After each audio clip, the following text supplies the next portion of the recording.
when Sarah heard her younger sister's laugh echoing from behind the door. The ballroom was filled with the sound of guests clinking their silverware against crystal glasses, waiting for the groom to kiss the bride at the floral arch. She froze near the restrooms. The voices drifted from the slightly ajar door of the service hallway. A sliver of light trembled in the crack. God, she's as naive as a child.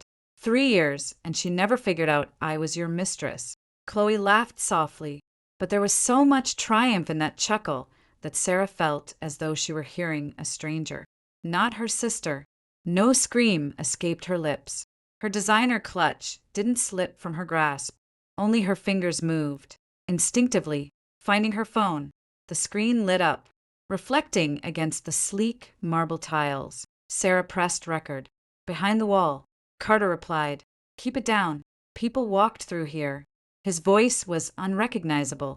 Gone was the soft, affectionate tone he had used for his toast half an hour ago when he promised to protect and cherish Sarah. Now his words dripped with irritation, as if his bride annoyed him even in her absence. Scared, Chloe teased, "It's too late for that. We already signed the marriage license. We just have to survive this circus, and then I can finally take what I've been tolerating her sweet little smiles for." Sarah had only stepped out of the reception for a few minutes. The heavy scent of lilies and the blinding camera flashes had made her feel suffocated. Now the celebration felt a million miles away. "You promised to handle the paperwork right after the ceremony," Chloe hissed. "Don't drag this out. Mom will talk her into it. She'll tell her that a wife needs to trust her husband." "I remember," Carter said, "but Arthur Vance isn't an idiot. He was her daddy's old business partner, not some mall cop. Her mother will apply the pressure and Sarah will sign. First the power of attorney, then the voting shares on the board, and finally leveraging the townhouse for our joint venture. You came up with it yourself." Sarah pressed her shoulder against the cold wall. Her mind was entirely blank, save for a few isolated words echoing in her head. Power of attorney, shares, townhouse, mom. And what if she doesn't sign? Carter asked behind the door. Chloe scoffed. "She'll sign. She always tries to be the perfect proper one. Her precious father made her the golden eyes, and Mom made her the guilty older sister, who owes me. It's a very convenient combination." A single tear slipped down Sarah's cheek. She wiped it away with the back of her hand. The agonizing pain seemed to step aside, making way for a terrifying, crystal-clear lucidity. Chloe's voice grew bolder. "For 3 years, I've had to listen to you call her tender and special, and then you come to my bed and confess that lying next to her puts you to sleep out of sheer boredom. Stop playing the decent groom. I'm not playing it for fun. You know that it's for the money." The pause was brief. Then Carter said something that couldn't be written off as a moment of anger. "Her trust fund isn't just going to magically transfer itself to me. I'm not an idiot, but if she brings me into the business, grants me access, and sinks her capital into a joint project, everything changes. I can survive a divorce later. The main thing is not to spook her right now." Sarah looked into the mirror across the hall. The bride staring back at her had become a stranger in a matter of seconds.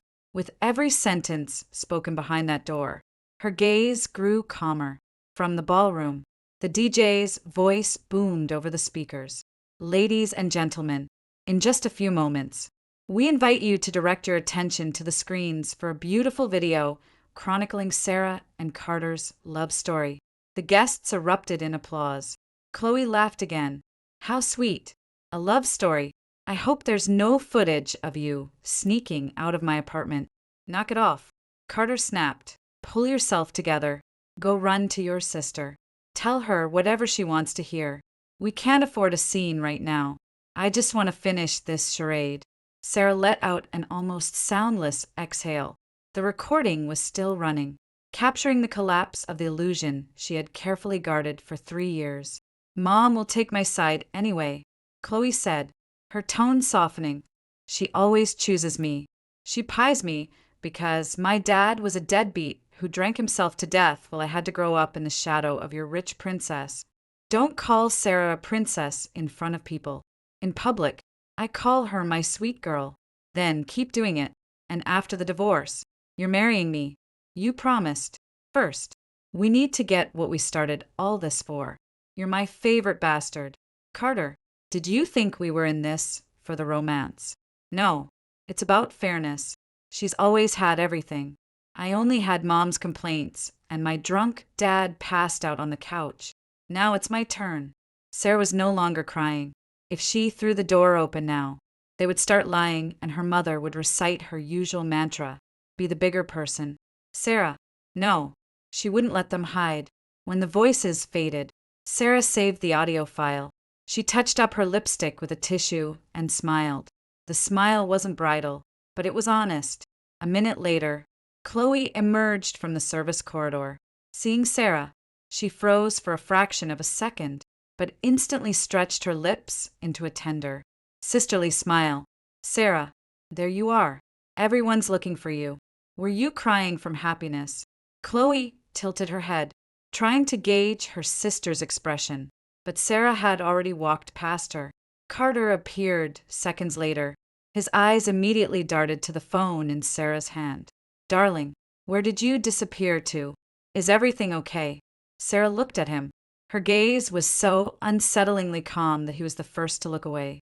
A lot of things became perfectly clear tonight. He frowned, but a waiter walked past, and the groom decided against asking unnecessary questions. Sarah led the way back into the ballroom. Inside, she was trembling, but outwardly, she held herself together for the moment that needed to happen in front of witnesses. The country club ballroom was packed with relatives, college friends, colleagues, and her late father's business partners. Nancy, her mother, was adjusting Chloe's bracelet. Martha Davis, an old family friend, immediately noticed Sarah's face. What's wrong? Emily, Sarah's best friend and maid of honor, whispered, If I flinch, don't let me stop. Emily's smile vanished. The DJ announced the love story video. A title card with their names appeared on the massive screens. Carter reached for Sarah's hand. She carefully slipped her fingers from his grasp and stood up. Excuse me, Sarah said, taking the microphone from the DJ. Before the video, I have something else I'd like to share with our guests. A ripple of intrigued murmurs swept through the room. Nancy smiled weakly while Chloe slowly set her champagne flute on the table. Dylan, please connect my phone to the sound system. I need to play an audio file. Turn the volume all the way up. The DJ looked confused. Maybe after the montage now. Carter stood up. Sarah, what's going on? She didn't look at him. Sit down. Please. The guests will find this highly informative. The hall fell dead silent. Dylan plugged in the auxiliary cable. A dark rectangle with a moving audio waveform appeared on the screens. The first sentence echoed through the massive speakers. Shockingly loud. God, she's as naive as a child. 3 years, and she never figured out I was your mistress. Absolute, suffocating silence descended instantly. Chloe jumped up, knocking against the table. Nancy opened her mouth, but no sound came out. Carter took a step toward the DJ booth. Turn that off. He barked at Dylan. Don't you dare. Martha Davis said sharply. Arthur Vance, her father's former partner, stood up and physically blocked Carter from the soundboard. Let the recording play. If it's a lie, you can explain it later. The audio continued. 200 guests listened to the groom and the maid of honor discuss powers of attorney, voting shares, leveraging real estate, a planned divorce, and their future marriage. The words systematically stripped away their masks. Linda Preston, the groom's mother, turned a deep shade of crimson. This is an outrage at his own wedding. She hissed. Chloe rushed to her mother. Mom, it's a deep fake. She edited it. She's always hated me. Nancy stared at the screen. Though there were no faces, only the pulsing white line of the audio wave. Then came the snippet where her youngest daughter said, Mom will take my side anyway. She always chooses me, followed by the cruel words about pity, convenience, and blindness. Nancy seemed to age a decade in a single minute. She turned her gaze to her younger daughter. Chloe, is that you?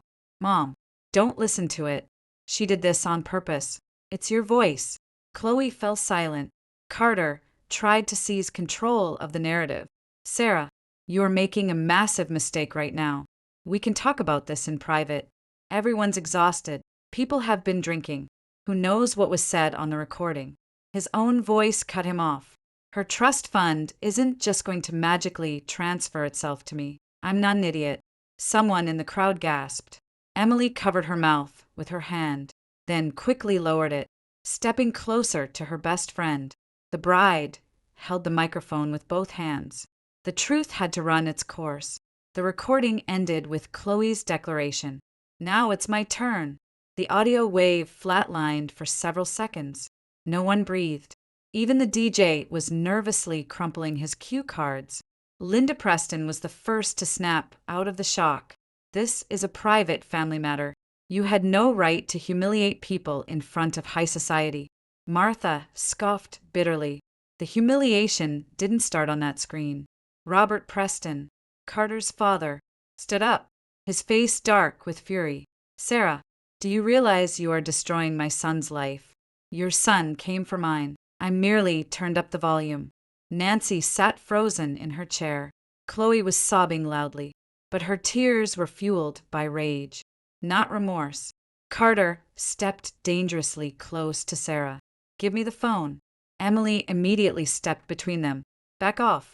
I am talking to my wife. Sarah raised a hand to stop her friend and met Carter's gaze. You have no right to call me that after what everyone just heard.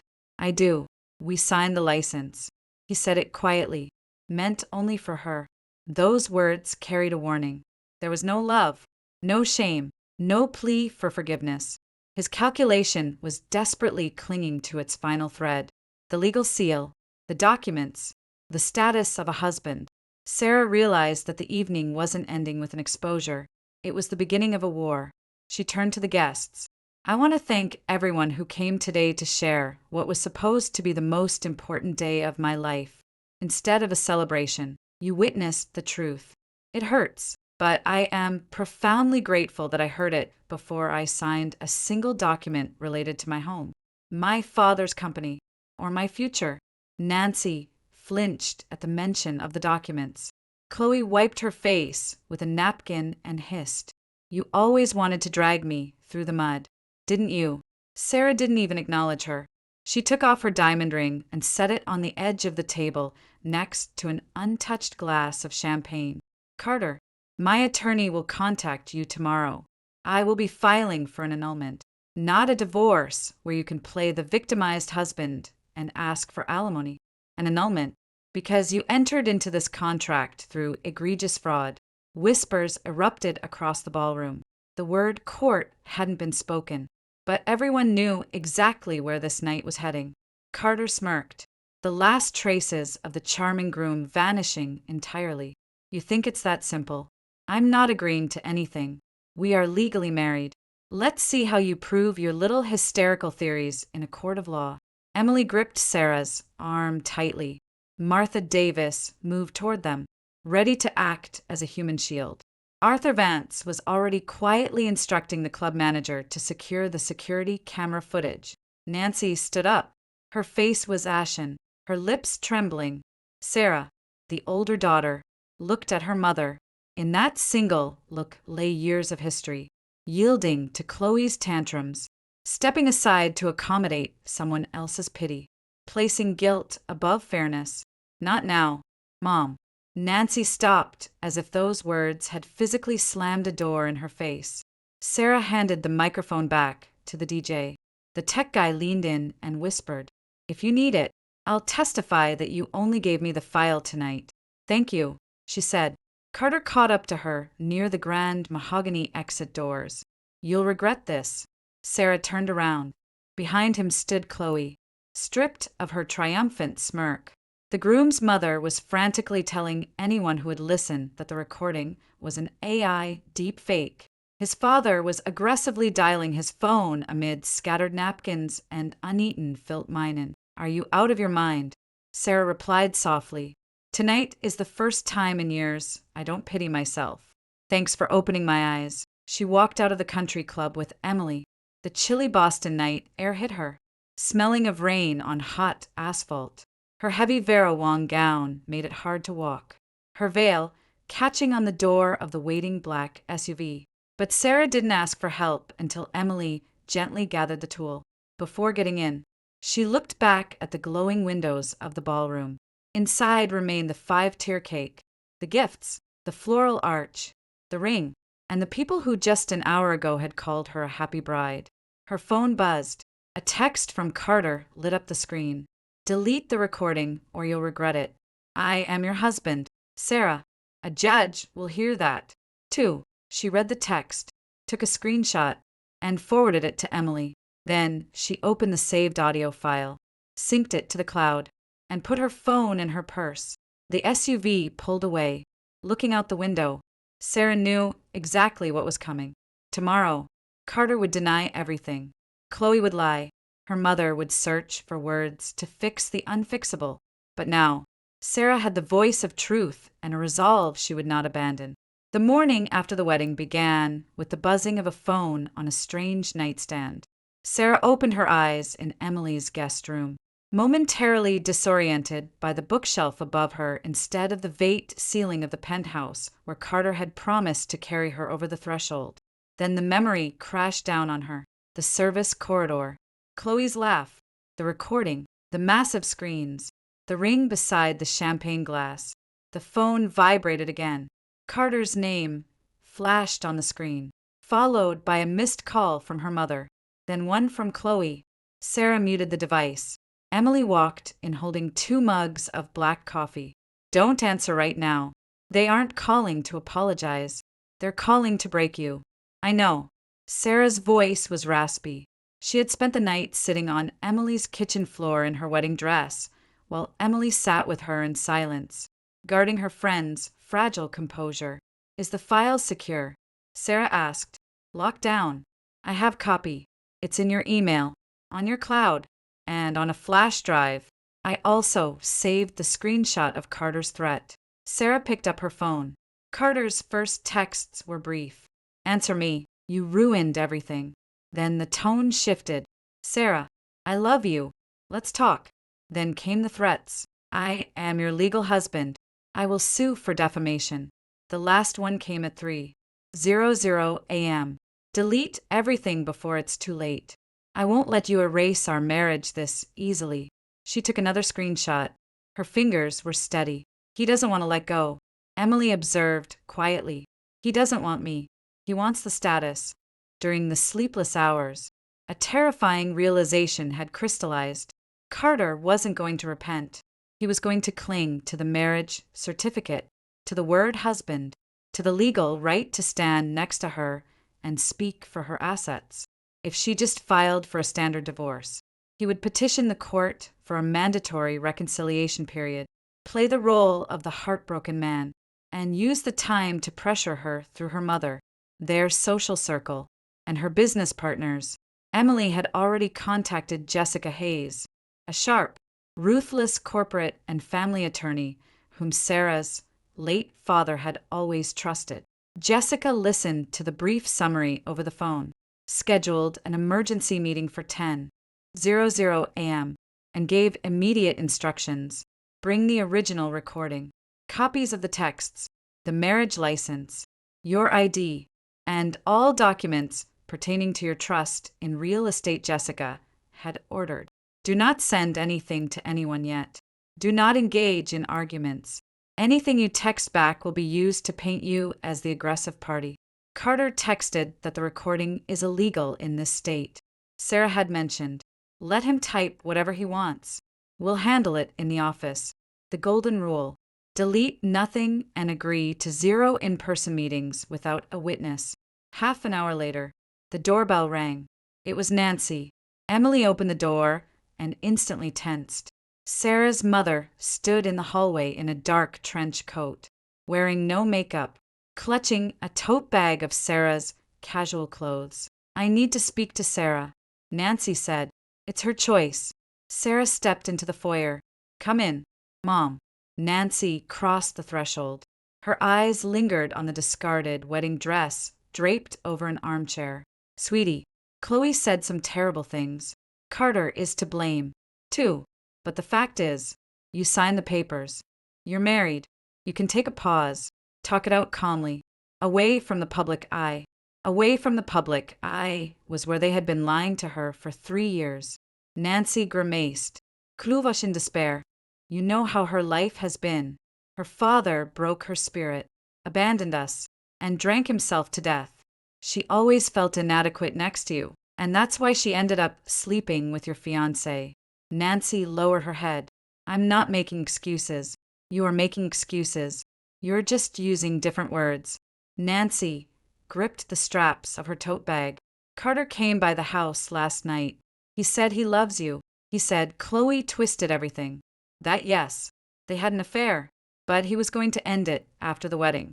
Sarah picked up her phone and hit play midway through the audio file. The guest room filled with Chloe's voice. Mom will talk her into it. She'll tell her that a wife needs to trust her husband. Then Carter. The main thing is not to spook her right now. Then her sister again. Mom will take my side anyway. She always chooses me. Nancy turned pale. Did you edit those parts? Sarah asked coldly. Her mother sank into a dining chair. The tote bag dropped to the floor. I didn't know she thought that. You didn't want to know. They sat in silence for a few seconds. Then Nancy asked, stripped of her previous parental authority, what are you going to do? I'm filing for an annulment based on fraud. It's not just a divorce. I want it on public record that he is a con artist. It's going to be a trial. Carter won't agree to it. He'll fight it. On paper. He 南 is your 希紧 husband. 紧抓住手 Sarah 提包的 gave 肩 a 带， barely perceptible smirk, which is exactly why I can't afford to wait. Nancy looked at her oldest daughter with deep anxiety, though it seemed rooted more in fear of scandal than empathy. Chloe won't survive this if you drag it out to the bitter end. And I was supposed to survive it all in silence. Her mother had no answer. She left the bag of clothes by the door and said, quietly, I don't know how to navigate this anymore. Start by not repeating other people's lies. Nancy left. The door clicked shut softly. But to Sarah, Emily's apartment instantly felt larger and easier to breathe in. By noon, Sarah and Emily were sitting in Jessica Hayes's corner office in a downtown high-rise. The lawyer greeted Sarah without an ounce of pity, which immediately helped steady her nerves. Walk me through it, sequentially, from the moment you left the ballroom. Jessica said. Sarah spoke for a long time. Emily chimed in regarding the backups, the witness texts, and the timeline. Then they played the recording in full. The attorney didn't interrupt once. When the audio ended, Jessica took off her reading glasses and set them on a legal pad. Here is the critical reality. Infidelity, even on the wedding day, does not automatically render a marriage voidable in this state. Judges don't grant annulments just for broken hearts. I understand, but they aren't just talking about an affair. They're discussing the core purpose of the marriage, manipulating my assets, coercing me through my mother, accessing my father's holding company. Exactly. Jessica nodded. We need to prove that Carter entered the union with zero intent to fulfill the marital contract and that the marriage was strictly a vehicle to defraud you. Is that a high bar? Yes, but it's possible, especially if we can establish a pattern of premeditation prior to the ceremony. Jessica outlined the requirements. Text records regarding legal documents, drafts of powers of attorney, security footage from the club, and testimonies from anyone Carter grilled about her corporate shares or bank accounts. Sarah remembered an evening a week before the wedding. Carter had been sitting at her kitchen island with his MacBook, claiming that, as her husband, he wanted to take some of the administrative burden off her shoulders. He had offered to be added as a signatory to her accounts. At the time, it had sounded like an act of devotion. I have emails, Sarah said. He sent me a checklist of legal housekeeping. He kept texting, Babe, trust me, a husband needs to help protect your assets. He attached a file titled POA, Draft Standard. I didn't even open it. I told him we'd look at it after the honeymoon. Jessica printed the first page of the draft from Sarah's forwarded email. As she read, her jaw tightened. These are incredibly broad powers. Way too broad for someone who merely wants to help pay the utility bills. He was trying to get carte blanche over your trust. Sarah smiled for the first time that morning. Jessica formulated a battle plan. Step 1. Issue a formal cease and desist and corporate notification to all partners at Sterling Enterprises that Carter Preston held zero legal authority, proxy, or representative power regarding Sarah or the estate of Richard Sterling. Step 2. Subpoena the country club to preserve all CCTV footage. Step 3. Secure sworn affidavit from the DJ Dillon and the club manager, Andrew Miller, regarding the timeline of the audio playback. Then we file the petition. Jessica said he is going to drag this out almost certainly. First, he'll claim he loves you. Then he'll file for a court-mandated reconciliation period. Then he'll try to get the audio thrown out as illegal wiretapping, play on your emotions, and paint himself as the victim of a hysterical bride. He already started. Sarah showed her the 3:00 a.m. text. Save everything, the lawyer instructed. Sometimes arrogance makes my job infinitely easier than a confession. Leaving the high-rise, Sarah held a thick legal folder. Emily offered to drive her home, but Sarah shook her head. The office first. Are you sure? If you go there, he might show up. If I hide, he wins the narrative. Sterling Enterprises occupied 2 floors of a sleek glass building overlooking the harbor. The reception area was uncomfortably quiet as she walked in. The whispers had clearly arrived before she did. Sarah walked straight into the boardroom and asked her assistant to find Arthur Vance. Arthur walked in 10 minutes later. Martha sent me the recording last night, he said without preamble. Ugly business, but thank God she sent it. Did Carter ask you about the company before the wedding? Arthur paused, sitting down heavily. Yes, several times. He kept probing about your exact equity percentage, who had signing authority on the escrow accounts, and the bylaws regarding replacing the board of directors. I gave him the runaround. I need you to put that in a sworn affidavit for my lawyer. Done. And there's something else. Yesterday morning, the day of the wedding, he called accounting. Asked them to send over a comprehensive list of liquid assets, claiming it was for your new joint family financial planning. Sarah slowly lowered her folder onto the mahogany table. Did they send it? Absolutely not. I instituted a hard freeze on all financial disclosures months ago, unless it had your physical signature. I actually drafted a memo regarding it. I was waiting for you to get back from the honeymoon to authorize it. Send it out right now. Carter Preston has no affiliation with this company, cannot access data, sign contracts, or negotiate on my behalf.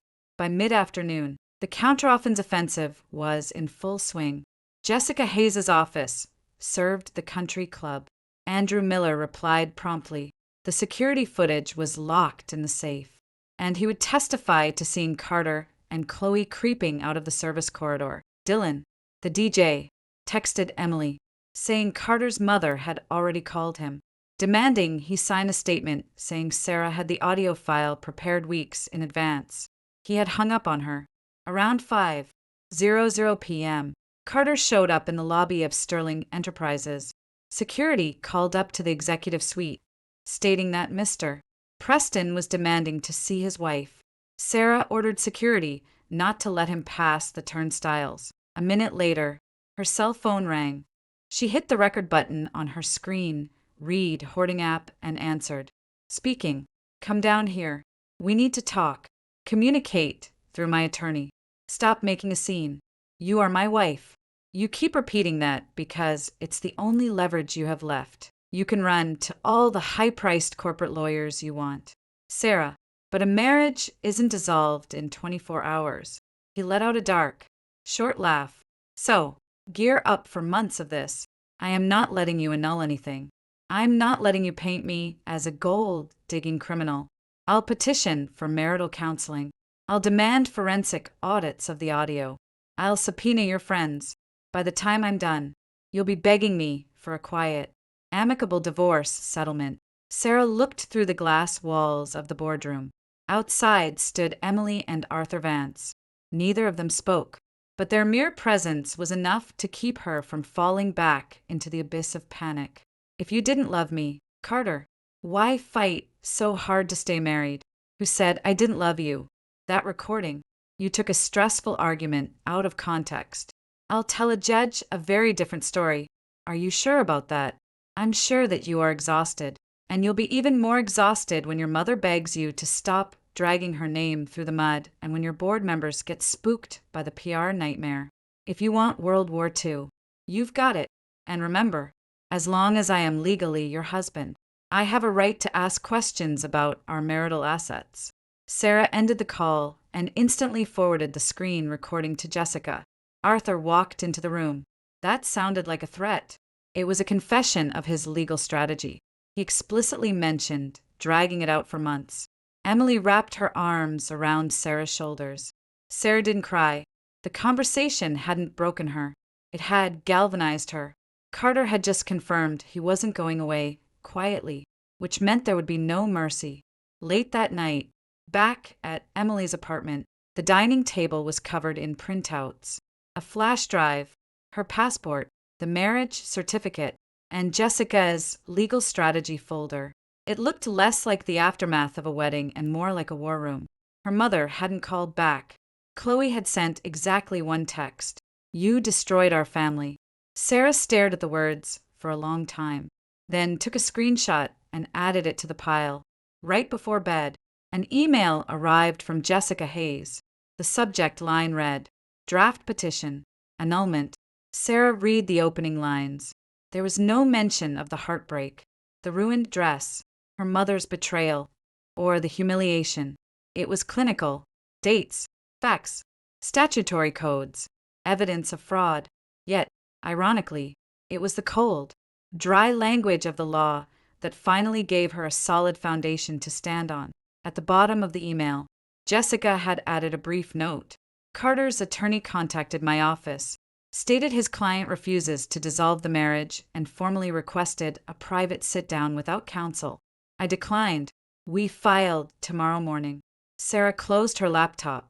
The battlefield was set. Carter was determined not to repent, but to hold on to her like a piece of real estate he hadn't fully squeezed the equity out of yet. 3 days after the wedding, Sarah saw her name in a forwarded screenshot and realized Carter was fighting a two-front war, one in the legal system and one in the court of public opinion. Emily sent the image. In a massive WhatsApp group chat containing mostly Carter's extended family and friends, his mother, Linda, had posted, just so everyone knows the truth. The bride had a psychotic break over unfounded jealousy. She orchestrated a public humiliation of the Preston family and is now trying to mask her cruelty as exposing the truth. Someone in the chat asked about the recording. Linda replied, with AI and deep fakes these days, anyone can fake a voice. She planned it to destroy my son. Sarah read it without the burning flush of shame she would have felt a week ago. Since Carter's threatening phone call, a heavy steel door had shut inside her. The shock was locked behind it. Only the work remained. Don't reply, Emily said over the phone. Let Jessica see how they're digging their own graves. I'm not saying a word. Good, because I would have gone scorched earth by now. That's why I'm your best friend. At the Sterling Enterprises office, a framed notice now hung by the elevators. Carter Preston is not an authorized representative of Sarah Sterling or any affiliated entities. Arthur Vance walked into Sarah's office without knocking, holding a stack of accounting logs. A man tried to socially engineer one of our junior payroll clerks last night over the phone. Wanted to know who approves wire transfers. Description matches Robert Preston, Carter's father. Sarah took the log. He probably introduced himself as a family friend. Said his son is now the owner's husband. So he'd find out anyway. They genuinely believe a piece of paper from City Hall overrides federal fraud laws. They're banking on you suffering from battle fatigue. Sarah slipped the log into Jessica's expanding folder. They're going to be waiting a long time. By noon, Martha Davis forwarded a text from Chloe. Her younger sister had written, "Tell Sarah that if this goes to open court, Mom's heart won't be able to take the stress. Tell her to stop pretending she cares about family." Sarah showed the phone to Emily. "She's using Mom as a human shield. She's been doing that her whole life." Emily replied, "Only difference is Mom used to volunteer for the job." That evening, Sarah drove to her mother's house. She needed to retrieve her late father's personal archives, copies of deeds, old letters, and notarized documents regarding the Sterling estate. Chloe answered the door. She wore no makeup and an oversized hoodie, but she didn't look broken. She looked venomous. "Come to finish the job. Here for your precious paperwork. It's always about the money with you, isn't it?" "Yes, even now." Sarah stepped into the foyer, forcing Chloe to step back. From the kitchen, NY's voice called out, "Chloe, who is it?" "Your sister." Nancy appeared and froze in the hallway, standing perfectly between her two daughters, as if the floorboards were a demilitarized zone. "Sarah, I boxed up Richard's files. They're in the den." "Thank you." Chloe latched the chain on the door, even though Sarah was already inside. "Afraid I'll run away?" Sarah asked. "Afraid you'll stage another dramatic performance." Chloe sneered. "You're so damn proud of that little recording. Acting like you caught a serial killer. I caught 2 parasites trying to bleed a marriage dry. You caught a man who couldn't stand the sight of you. There's a difference." Nancy flinched. "Chloe, please stop." "Why stop?" "Let her hear it without a microphone." Carter suffocated around her. "He didn't come to my bed for money. He came to me to feel alive." Sarah looked at her sister with clinical detachment. Beneath Chloe's defiance, there was something much darker than mere sibling rivalry. It was an ancient, festering resentment that no longer needed a disguise. "Then why were you two strategizing about my voting shares and powers of attorney?" "Because you hold everything hostage, even when you don't deserve it. You always hold the winning hand." "My hand or my father's?" "Mine." Nancy gripped the back of a dining chair. "Chloe, no. Mom, let her hear it. She had the rich dad, the Ivy League tuition, the penthouse, the pristine reputation. I had a deadbeat who pawned your jewelry and passed out in his own vomit on the porch. You cried every night, Mom, and the next morning, you'd tell Sarah she had to share. She had to yield because her life was easier. So, you decided to balance the cosmic scales by hijacking my wedding." Sarah asked. "I decided to take what was owed to me. It doesn't belong to you just because your feelings got hurt." Chloe took a step closer. "You sound just like your pompous father. Everything has to be by the rules. Everything has to look perfect. That's why you let me lie to your face for 3 years. You were so desperate for a handsome man to call you a good girl that you refused to see what was right in front of you." Sarah no longer searched her sister's face for any remnant of a bond. "You don't love Carter. You just love the idea of defeating me. He was nothing but a trophy to prove you could strip me of something I cared about." Chloe raised her hand to slap her, but Nancy lunged forward and intercepted her wrist. "Don't you dare." Chloe yanked her arm free. "Oh, so now you're taking her side." Nancy looked utterly depleted, but for the first time, she didn't avert her eyes. "I'm taking the side of the truth. It's a little late for that. You already made your bed. Mom, don't pretend you suddenly found a moral compass just because you're embarrassed in front of your country club friends." Sarah walked into the den, retrieved the 2 heavy bankers' boxes of files, and returned to the hallway. Her mother trailed behind her. "Sarah, wait. I have a meeting with my own lawyer tomorrow. I don't know how to fix this." "Don't try to fix it right now. Just stay out of my way." Nancy nodded, but Chloe laughed. "Of course. The Queen has granted us permission to breathe." Sarah paused at the door. "Chloe, if you send one more threatening text to Emily, Martha, or my employees, I will hand it straight to Jessica Hayes and have you slapped with a restraining order." I am done protecting your fragile ego. Do I make myself clear? You think you're so righteous. You're just greedy. Sarah walked out without slamming the door. Once she reached the driveway, her hands finally began to shake. She held the boxes tightly to her chest, listening to the muffled sounds of Chloe screaming at their mother from inside the house. The next morning, Jessica officially filed the petition for annulment. Carter was served, and within 24 hours, his attorney filed a response. The document was written in dry legal ease, but behind every paragraph, Sarah could feel the same arrogant smirk Carter wore when he whispered, "We signed the license." He vehemently denied any fraudulent intent. He claimed he entered the marriage out of profound love. He categorized the audio recording as an illegal, out-of-context snippet of an emotional breakdown provoked by Chloe. He explicitly requested the judge mandate a period of marital counseling, arguing that a valid family unit had been formed, but was suffering a temporary crisis exacerbated by interfering third parties. Sarah read the brief in Jessica's office. Every sentence felt like a psychological assault, an attempt to gaslight her reality out of existence. Even after the recording, he has the audacity to use the word family. Sarah said, "It's a legal tactic." Jessica replied calmly, "He has to present himself as the devoted spouse, desperately trying to salvage the union. That automatically frames you as the erratic, unforgiving one, but he literally stated his motive was my assets, which is why we aren't going to rely on emotions. We're going to rely on a documented timeline of premeditation, the drafted POA, the inquiries to accounting, his interrogation of Arthur Vance, the threatening texts, his ambush in the lobby." Jessica slid another piece of paper across the desk.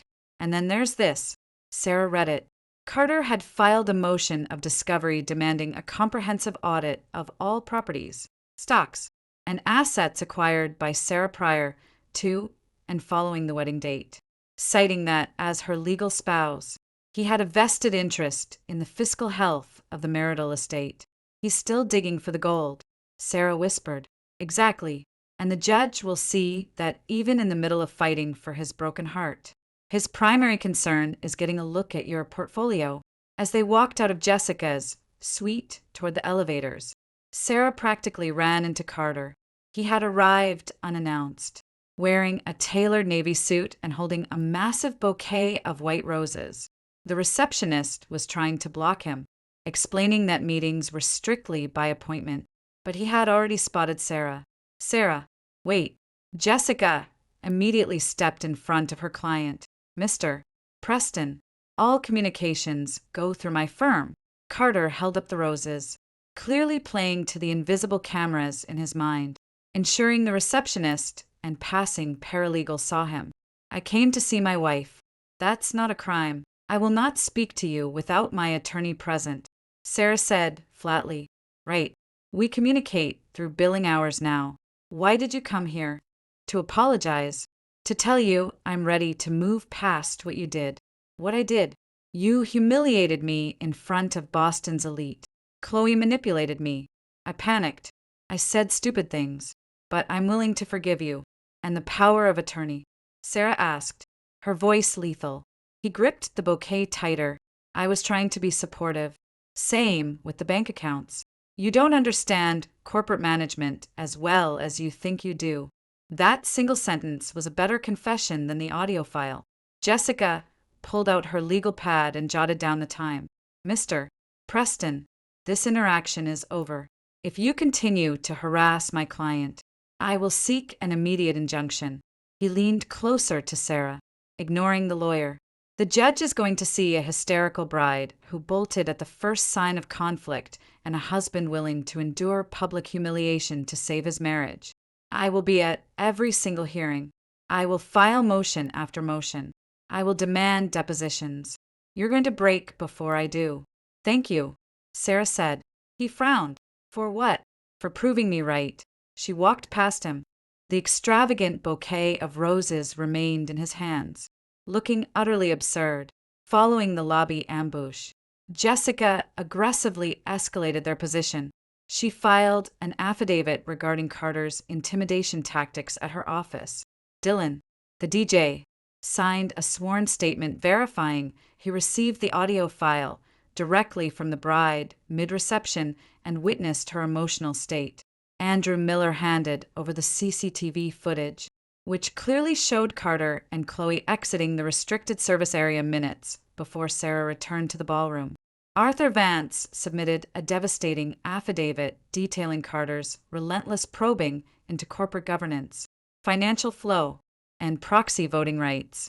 The accounting department provided the logged phone call, where he attempted to extract the list of escrow accounts. The net was tightening, but that evening brought a terrifying complication. Nancy called Sarah. It was the first time she had initiated contact since Sarah took the boxes. "Sarah, I had to call." Her mother's voice was hoarse with panic. "What happened?" "Chloe left the house. She left a note saying I betrayed her." Carter isn't answering his phone. Sarah closed her eyes, pinching the bridge of her nose. "Is she with him?" "I don't know. I finally got a hold of him, and he told me he wasn't responsible for babysitting a grown woman." In that cold response, Sarah heard the definitive end of their alliance, the moment their scheme collapsed. Chloe went from being Carter's co-conspirator to dead weight. "Mom, I'm not going to form a search party for her. I know. I understand. It's just I spent my entire life thinking I was protecting the weaker child, and I ended up raising someone who refuses to take responsibility for anything." Sarah said nothing. It was the first time her mother had ever voiced that truth out loud. "I found Richard's old letters," Nancy continued, her voice breaking. "He wrote to you constantly after the divorce, but I didn't give them all to you." Sarah sat up straight. "Why?" "Because I was grieving him.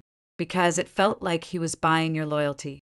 Some of the envelopes have been in my attic for 15 years. I need to give them to you. Letters from the father who shaped her worldview, hoarded by mother feeding her own insecurities. Another truth buried for the sake of avoiding conflict. Bring them to Jessica Hayes' office tomorrow." Sarah said, "Not to my house. I'm staying at Emily's."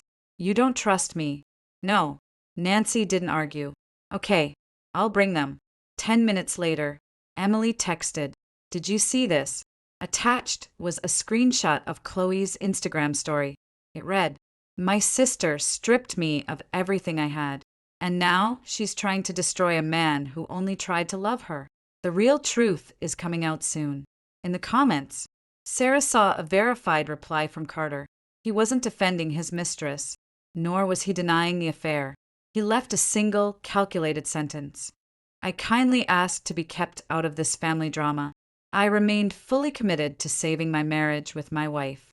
Chloe had outlived her usefulness. Carter was publicly discarding her to maintain his facade for the judge. He was willing to throw his accomplice under the bus if it meant keeping a grip on Sarah's assets. Early the next morning, Jessica called. "We got a date. Preliminary hearing is set, but there's a wrinkle." Carter filed a motion to suppress the audio recording and requested a forensic tech evaluate your phone.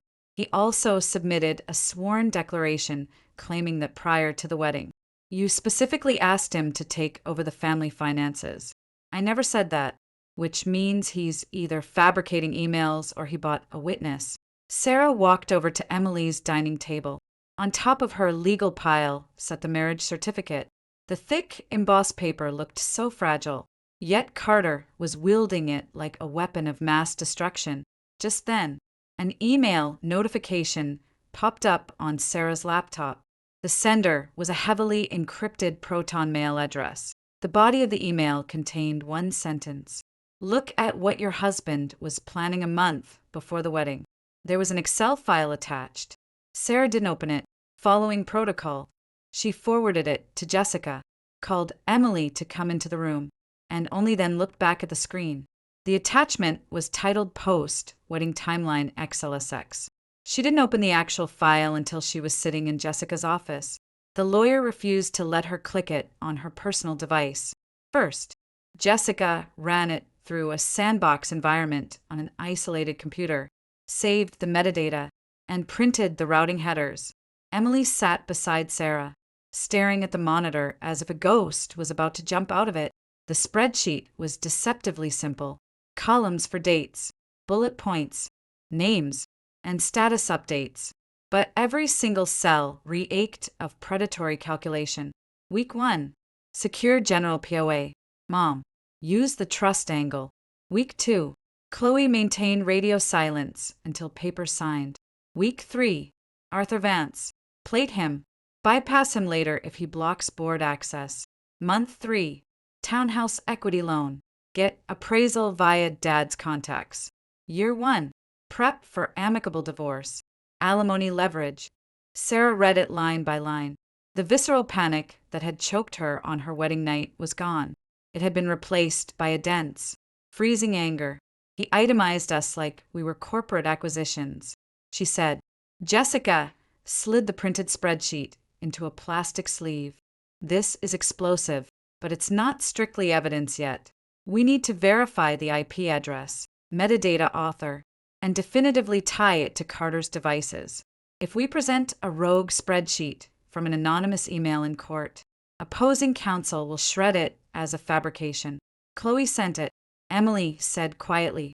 Sarah looked up. Which is why we wait, Jessica concluded. We already have the recording, the PA draft, the aggressive texts, the club footage, Arthur Vance's affidavit, and the accounting logs.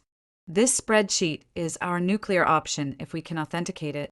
That afternoon, Nancy arrived at the law firm with a wrapped bundle of Richard Sterling's letters. She didn't ask to go back to the conference room.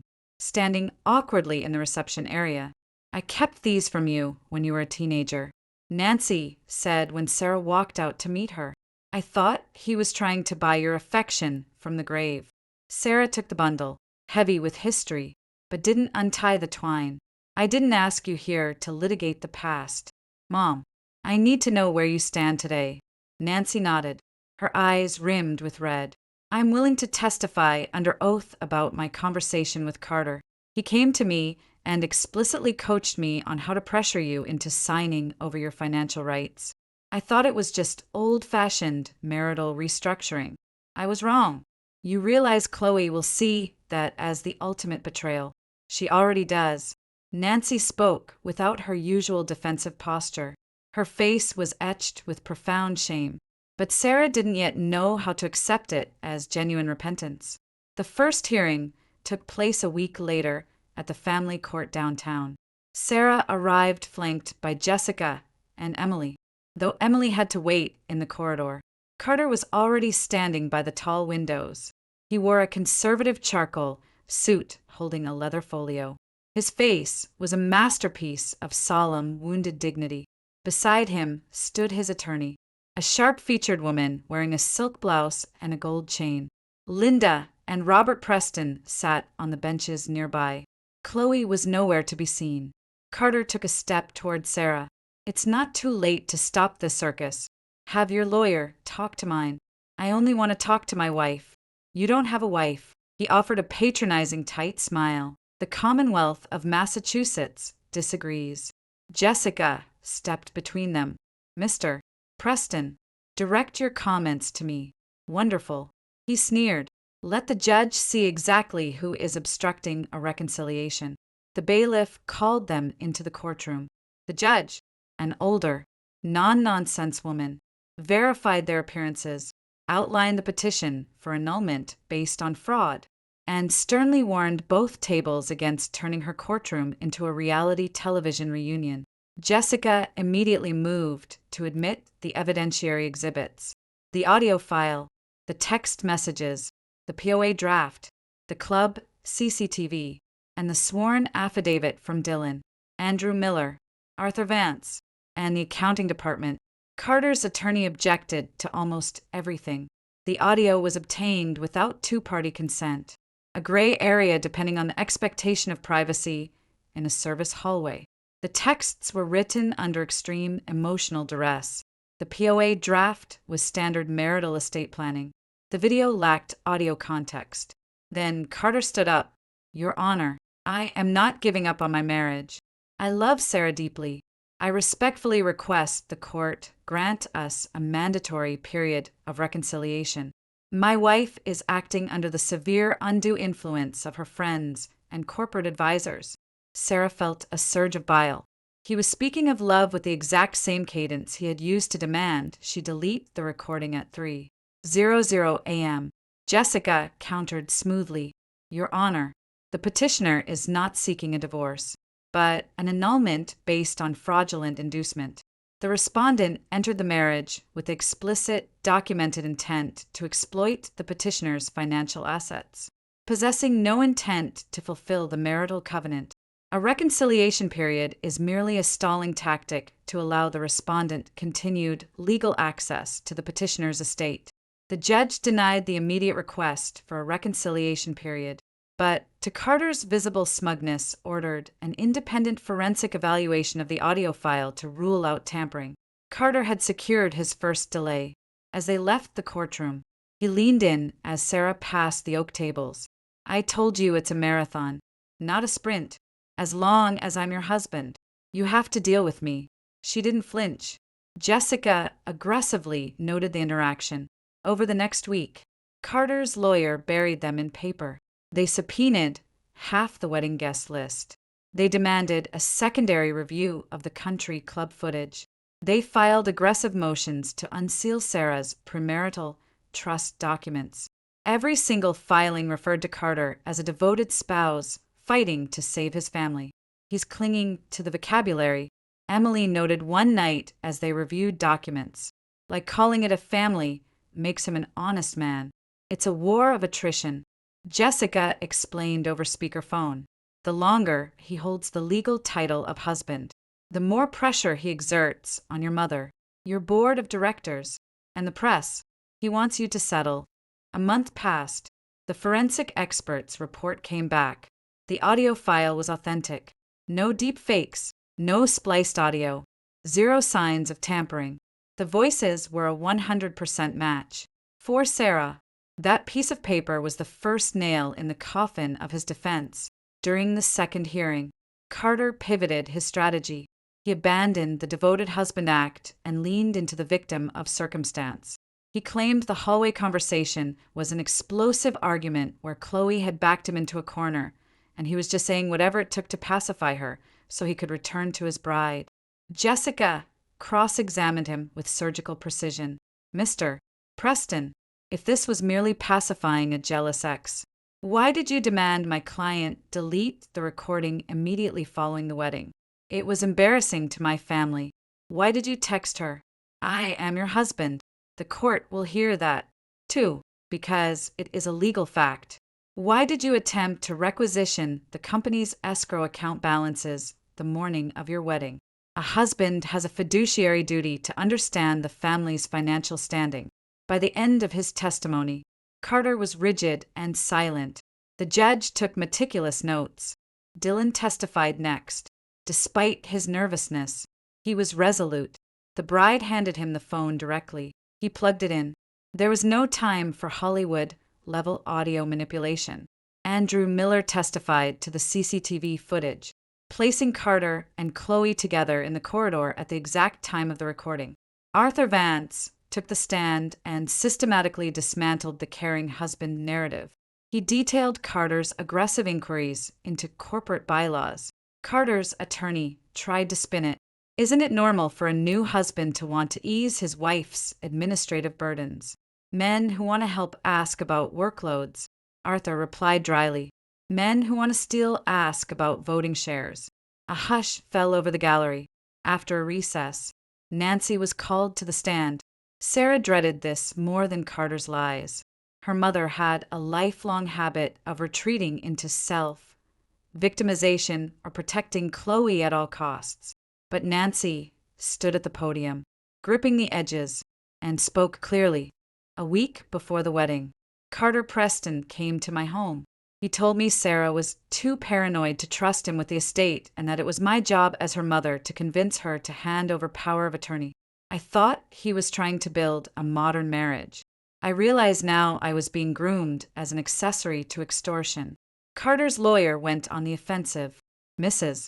Sterling, Aren't you simply testifying against your son-in-law to get back into your wealthy daughter's good graces after a family falling out?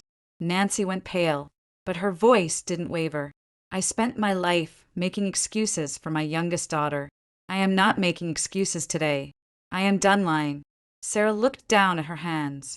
It didn't erase decades of favoritism, but for the first time, her mother had refused to hide behind Chloe's trauma. When the hearing adjourned, Carter caused a scene on the courthouse steps. He pulled out his phone, recording himself as he walked toward Sarah. I came here to fight for my wife, and I am being stripped of my family by a cabal of corporate lawyers. Sarah stopped, staring dead into the camera lens. You conspired with my sister to defraud me of my father's estate. The court has the receipts. Post that. He instantly dropped the phone. You think you've won. I think you are terrified of the discovery process. That evening, Sarah's phone rang. It was Chloe. Are you happy? Chloe spat. Mom testified against me. Mom testified to the facts. You always knew how to steal people away. I haven't stolen anyone. Carter acts like I don't exist anymore. Chloe's voice trembled with raw, unhinged fury. He posts online that he wants to save his marriage with you. He's trying to save his bank account. Sarah said, no, he'd sell anyone out to save his own skin. He'd sell you out, and I have the proof.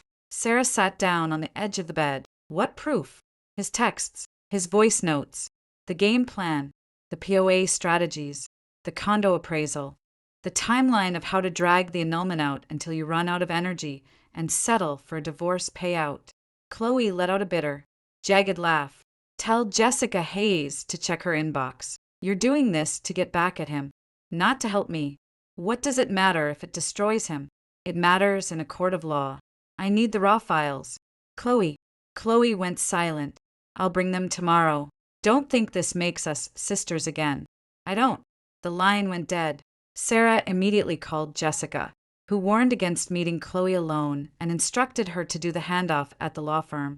But the next morning, Chloe never showed up. Her phone went straight to voicemail. By noon, Nancy called in a panic. Chloe is gone. She didn't come home last night. Carter called me from 3 different numbers, demanding to know where she was. I heard her screaming at him over the phone yesterday that she was going to court. Sarah stood up. Have you checked with her friends? No one has seen her. Sarah, I'm scared. Jessica took the phone from Sarah. She extracted a timeline, possible locations, and instructed Nancy to file a missing persons report with the Boston PD immediately. Technically, Chloe was an adult who could disappear on her own. But given the ongoing litigation and the threat to a key witness, it elevated the stakes. An hour later, Carter's attorney filed an emergency motion to delay the next hearing due to a medical emergency. Attached was a vague note from a boutique concierge clinic. Concurrently, they filed a bizarre affidavit claiming Chloe had been extorting Carter for money and threatening perjury. Jessica read it aloud. He is salting the earth. If she shows up, he paints her as a blackmailer. If she stays missing, he plays the innocent victim.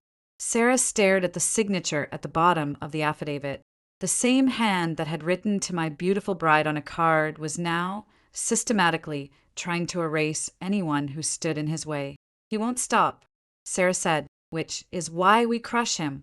That night, Sarah finally untied the bundle of her father's letters. Richard's handwriting was bold and slanted. She opened the top envelope, the paper yellowing at the edges. Maddie, he had written, using her childhood nickname. If a man ever demands your blind trust as a test of his love, do not hand him the keys to your life. Love is never afraid of boundaries. Greed is always in a hurry. She held the letter in her lap as the city lights flickered outside Emily's window. Her phone vibrated. A text from an unknown number. If you want to see Chloe alive and out of a psych ward, drop the lawsuit. You don't get to destroy a man's life without consequences. Sarah read the text once, screenshotted it, and sent it to Jessica. The lawyer's reply was instant. Do not leave the apartment. I am coming to you. This just crossed from civil court into a felony. Jessica arrived 40 minutes later. For the first time, Sarah saw the unflappable attorney, looked genuinely angry. Nancy was already sitting at Emily's kitchen island, clutching her phone to her chest. She had rushed over because she couldn't bear being alone in her empty house. "Show me the exact message," Jessica demanded. Sarah handed over her phone. "If you want to see Chloe alive and out of a psych ward, drop the lawsuit. You don't get to destroy a man's life without consequences." Nancy gasped, covering her mouth. "That's Carter. We aren't going to guess. We're going to establish a paper trail," Jessica said sharply. She photographed the screen, logged the timestamp, and had Emily back it up. Then she dialed a contact at the precinct, explaining that a material witness in a high-stakes civil fraud case was missing, and the plaintiff was receiving extortion texts. "This is my fault." Nancy wept. "I let him into this family. The only person at fault is the man sending the threats." Jessica snapped. "Save the guilt for therapy. We have work to do." By midnight, the police tracked Chloe's last known cell tower ping to a cheap motel off Interstate 95. Nancy and Emily drove out with the detectives. Sarah stayed behind with Jessica. An hour later, Emily initiated a FaceTime call. "We found her," Emily said, turning the camera. Chloe was sitting on a motel bed, wrapped in a cheap blanket. A dark, ugly bruise shaped like fingers wrapped around her left wrist. Nancy hovered over her, looking terrified. "What happened?" Sarah asked through the screen. Chloe refused to look at the camera. "Carter was waiting by my car yesterday. He told me I was mentally unstable and said if I brought the text to your lawyer, his dad had a doctor friend who would have me involuntarily committed for a breakdown. His dad pulled up in an SUV. They tried to force me in so I could sleep it off until the trial was over. I managed to run into a gas station and hid in the bathroom. I dropped my phone. It shattered. Who sent the text to me?" Sarah asked. "I don't know. Probably his dad. But Carter said those exact words to me." Jessica leaned into the frame. "Chloe, do you still have the files?" "Yes." Chloe pulled her designer handbag onto her lap. The flash drive was sewn into the lining. "I'm not as stupid as he thought." The next morning, they gathered in Jessica's boardroom. Chloe wore large sunglasses and a silk scarf despite the indoor heating. She didn't offer apologies or engage in tearful reconciliations.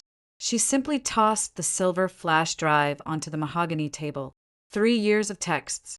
"I kept the important ones in a hidden folder." "Why?" Jessica asked. Chloe gave a dark, twisted smile. "Because you don't blindly trust a man who is actively planning a wedding with someone else." The flash drive was a goldmine. Carter's text to Chloe laid out the entire conspiracy. "After we sign the license, she'll soften up. Her mom will help." Another text read, "The marriage isn't the goal. The POA is. Without the board seats, this whole thing is useless." And then there were the voice notes. In one, Carter sounded exhausted.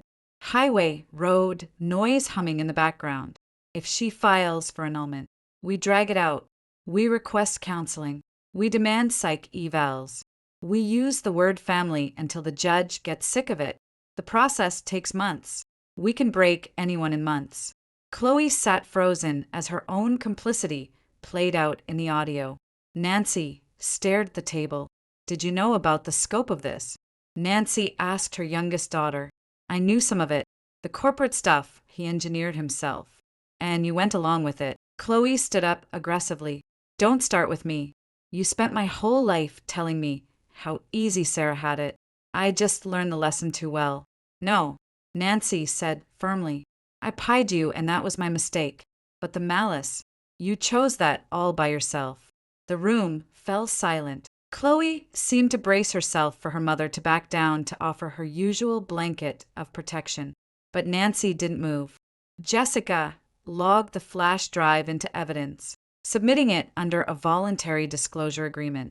The attorney immediately filed an amended petition and notified the judge of witness tampering. At the final hearing, Carter's lawyer attempted one last desperate maneuver. submitting a doctor's note claiming Carter was suffering a severe panic attack. The judge, aware of the police report involving Chloe, denied the continuance. 20 minutes later, Carter walked through the double doors. He looked pale, cornered, and stripped of his usual arrogant veneer. Chloe was called to the stand first. She walked to the witness box as if stepping barefoot on broken glass. Sarah felt no warmth toward her, but the burning hatred had burned itself out.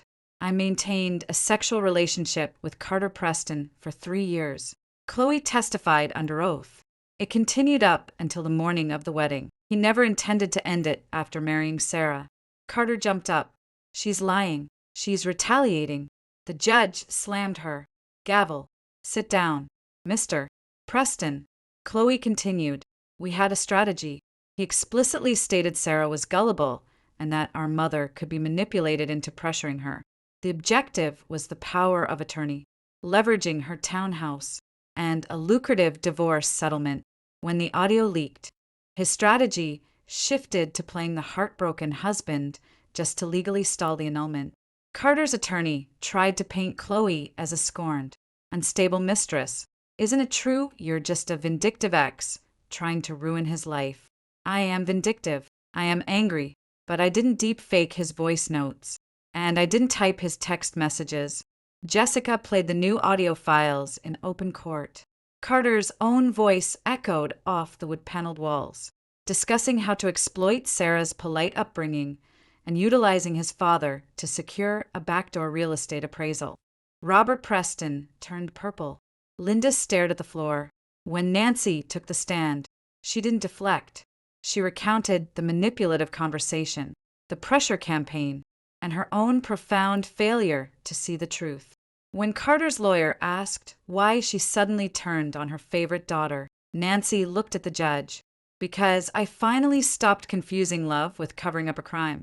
Sarah closed her eyes. It didn't fix the past, but for the first time, her mother had chosen reality. Carter was the last to testify. He denied everything. He claimed the texts were taken out of context, that Chloe was a pathological liar, that Nancy had been brainwashed by Sarah's wealth, and that his bride was merely punishing him for a moment of masculine weakness. I didn't want her money, he pleaded. I wanted to be her husband. I still object to dissolving this marriage. Jessica stood up. If you didn't want her money, why did you text Chloe that without board seats? The marriage was useless. That was a joke. No one in the courtroom laughed. After hours of grueling testimony, the judge recessed to chambers. Sarah sat in the hallway beside Emily. Martha Davis paced the corridor, muttering that people like the Preston belonged in federal prison. Chloe stood alone by the far window. Nancy approached her slowly. Do you have somewhere to stay tonight? I'll figure it out. If you want to start over, I will help you. If you lie to me again, my door is locked permanently. Chloe looked at her mother with deep resentment. You chose Sarah. I chose the truth. Late, but I chose it. The bailiff called them back inside. The judge's ruling was delivered in dry, clinical legal terminology. But to Sarah, it was a symphony. The court finds clear and convincing evidence that the respondent, Carter Preston, entered into the marriage contract utilizing egregious, fraudulent inducement. The respondent actively concealed a long-term affair with the petitioner's sister, conspired to misappropriate the petitioner's financial assets, and possessed no good faith intent to establish a marital union. His subsequent petitions for reconciliation are deemed frivolous, vexatious, and an abuse of the legal process. Sarah held her breath. Therefore, the petition for annulment is granted. The marriage is declared void ab initio as if it never existed. All legal rights and privileges previously afforded to the respondent are immediately terminated. Sarah exhaled for the first time in 2 months. Her lungs filled completely. Carter's face went slack, then instantly morphed into pure rage. This isn't over. I'm filing an appeal. Jessica calmly snapped her briefcase shut. That's your right. You didn't win anything. Carter spat at Sarah. I got my name back. Chloe was the first to leave the courtroom. Carter caught up to her at the top of the marble stairs. Happy now. You dragged me down with you. You're the one who told me to save my receipts. Chloe fired back. Now you have nothing and you're a pariah. I was the only one who put up with you. He raised his hand aggressively, but a court officer immediately stepped forward. Resting a hand on his utility belt, Carter lowered his arm and stormed out the glass doors. His parents trailed behind him, his mother weeping about their ruined reputation, his father entirely silent, knowing his son's extortion attempts were now public record. Sarah didn't go out to celebrate. She went straight to the executive floor of Sterling Enterprises. Arthur Vance had assembled the core management team in the boardroom. Without delving into the tabloid details, Sarah informed them that the legal battle was definitively over. The threats were neutralized and the company was secure. And one more thing, Sarah said, standing at the head of the table. I am no longer going to hide behind the idea that this is just my father's legacy. It's my responsibility now. I'm taking the reins. The executives sat in silence for a moment. Then Arthur Vance started clapping. Soon, the entire room joined in the applause reserved for someone who took a devastating hit and refused to stay down. A week later, Carter's attorney filed an appeal, but it was a desperate regurgitation of old arguments. He was clinging to the court system because he had no other leverage left. The appellate judge threw it out within days. Shortly after, Chloe packed her car and moved to a different state to live with a distant aunt. Before leaving, she sent Sarah one last text. I'm not asking you to forgive me. Just know I'm staying out of your life for good. Sarah didn't reply. Sometimes silence is far more honest than a perfectly crafted sentence. Nancy visited rarely at first. She would call days in advance, tentatively, asking if it was a good time. Sarah spent her evenings reading through the rest of her father's letters. A person's true strength doesn't reside in their bank account, Richard had written, but in their internal capacity to defend their boundaries against other people's greed.